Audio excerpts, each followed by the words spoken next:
Tonight, we begin our week-long series, Dinner Time Debate. We are less than 2 months from the November election now. An important time, and our own gubernatorial debate is next week. Obviously, this is very important for a lot of you, a lot of the voters in our state. So we are heading out to communities all across Connecticut to talk about some very big issues. Channel 3's Dennis House is anchoring our coverage live tonight in Newington with more in front of a very iconic place there. Dennis? Denise and Mark, this is an iconic place indeed. Since 1954, people here at the Olympia Diner have been debating politics over their pie and their coffee. 64 years ago, they were wondering whether their governor, John Lodge, the former Hollywood actor, was doing a good job.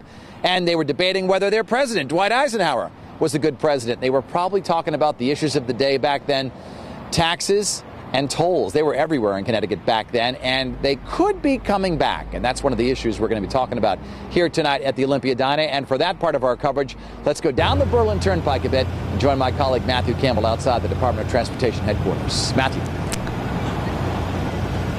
Well, Dennis, tolls are an issue that many are very passionate about here in Newington, and this is also an issue where the candidates differ. And some say this issue is their #1 priority, and they say that they're going to base their vote on this issue alone.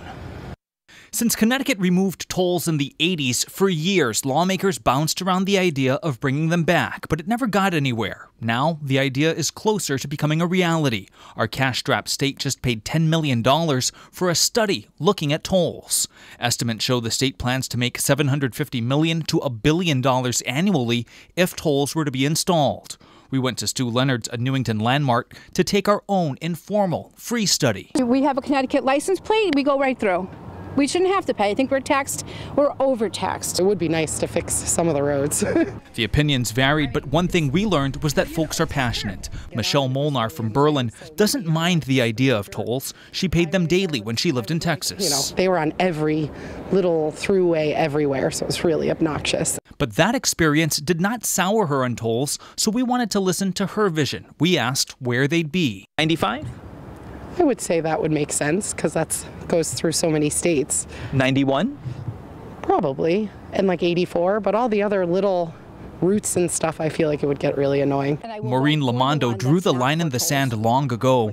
No tolls. Yes, because I don't want to pay more money. I travel out of town every day to go to work, 60 miles a day, round trip. I got to pay tolls because I'm going to work. The Waterbury commuter says the candidate who agrees with her will get her vote. And I will vote for the one that's not for tolls. During the WFSB debates, both candidates got the question. Here's how they answered. I'd find a way to raise the revenue, like I said, tolling on the tractor trailers, put that money into fixing our roads and bridges. It's never going to happen in my administration. I think the fact is you can't trust the government to do what they say they will with the money.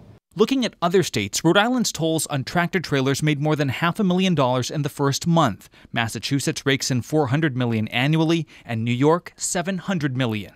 Laura Carlone says she'd be worried about how congested the toll-free roads would be. If it's gonna just cause some delays when you're trying to travel, I mean, I have 2 little ones, so it's gonna just make things more difficult.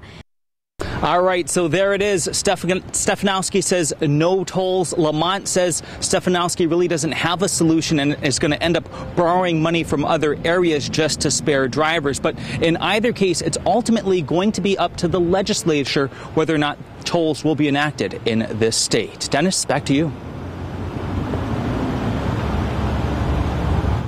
All right, Matthew, thank you. Tolls, always a great dinner time discussion, isn't it? Coming up later on Eyewitness News at 5:30, we'll take you inside this historic eatery and talk with voters about what they're thinking in this election of 2018. Later, we'll talk with Channel 3's Susan Raff about the big debate tonight. We'll tell you about our debate coming up next week on the 26th at UConn, widely anticipated to be the most watched debate of the political season here in Connecticut. That's all coming up later on Eyewitness News beginning at 5:30.